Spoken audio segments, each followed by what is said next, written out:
The revelation of the revelation. The four Gospels explained by their writers by Jean-Baptiste Roustaing, 1881. Source: www.tinyurl.com/the four Gospels. Love and charity towards all. Matthew, chapter 5, verses 43 to 48. And Luke, chapter 6, verses 27, 28, and 32 to 36. Matthew, ye have heard that it hath been said, Thou shalt love thy neighbour, and hate thine enemy. But I say unto you, love your enemies, bless those who curse you, do good to those who hate you, and pray for those who threaten you, and drive you away, that ye may be the sons of your Father who is in the heavens, for he causeth his sun to rise on the wicked and the good, and sendeth rain upon the just and on the unjust. For if ye love those who love you, what reward have ye? Do not even the tax gatherers do this? And if you salute your brethren only, what do ye which is extraordinary? Do not the tax gatherers do this also? Be ye therefore perfect as your Father who is in the heavens is perfect. Luke. But I say unto you who hear, love your enemies, do good to those who hate you. Bless those who curse you, and pray for those who threaten you. And if you love those who love you, what grace is it in you? For sinners also love those who love them. And if you do good to those who do good to you, what grace is it in you? For sinners likewise do the same. And if you lend to those from whom you hope to receive, what grace is it in you? For sinners also lend to sinners, that they may receive an equal share. But over and above this, love your enemies, and do good, without expecting to receive anything back, and your reward shall be great, and ye shall be called the sons of the highest, for he is kind to the wretched and the wicked. Be ye therefore merciful, as your Father also is merciful. Section 89. Follow the law of love and charity everywhere and always, towards all, whether you know them or not, and whether they are friends or enemies.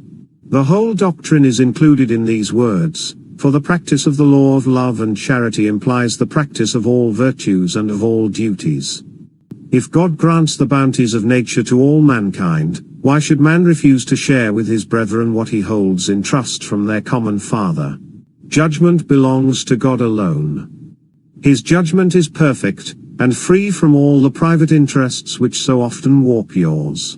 Leave to God the task of judging those whom he has made, for he alone is fully acquainted with their hearts and characters. Never do anything merely for the sake of reward. All your actions ought to be performed from the love of duty, and from love and gratitude towards God, for if your actions are only an offering made to God in view of the return which you expect from him, you, men who can accomplish so little, you act the part of the usurer in sight of eternity, and as long as you are influenced by this selfish motive, you cannot be the sons of the Most High. Those acts alone are rewarded which are the fruit of love and devotion. Your weakness is alarmed and your pride revolted by the words of Jesus, love your enemies. In practicing this precept, it is not enough to feel neither hate, ill feeling, nor desire for vengeance towards an enemy, or to abstain from everything, both in word or deed, which might injure or even annoy him, or to pardon, and forget the evil that he has done you, or continues to do you. You must return your enemies good for evil in everything, always and everywhere, and under all circumstances, with sincerity of thought and heart. Labor thus unceasingly to recall them to a better mind.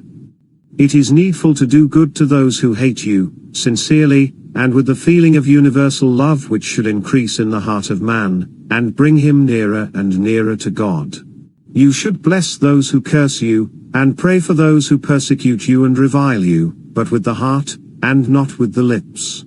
He who does good to his enemies, and blesses them and prays for them in this spirit, has learned to love them. Endeavor to free yourselves from material influences, by the practice of love and charity, and by prayer, and you will perceive that the kindness, pity and benevolence which your Heavenly Father practices towards the ungrateful, the just and the unjust, the good and the wicked, will become more and more developed in your own hearts, under the action and influence of your moral purification.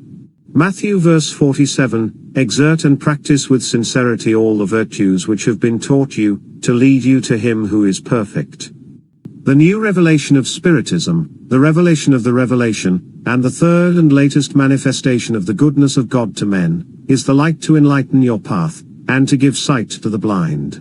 Do not reject this light, but resolve to practice its teachings with heartfelt sincerity.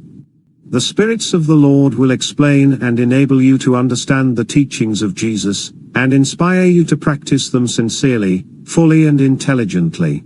You will then attain the good which is set before you. The path will be long, tortuous, and full of stumbling blocks and difficulties, but light and blessings await you at last. The revelation of the revelation. The Four Gospels explained by their writers by Jean-Baptiste Roustaing, 1881. Source: www.tinyurl.com/the4gospels.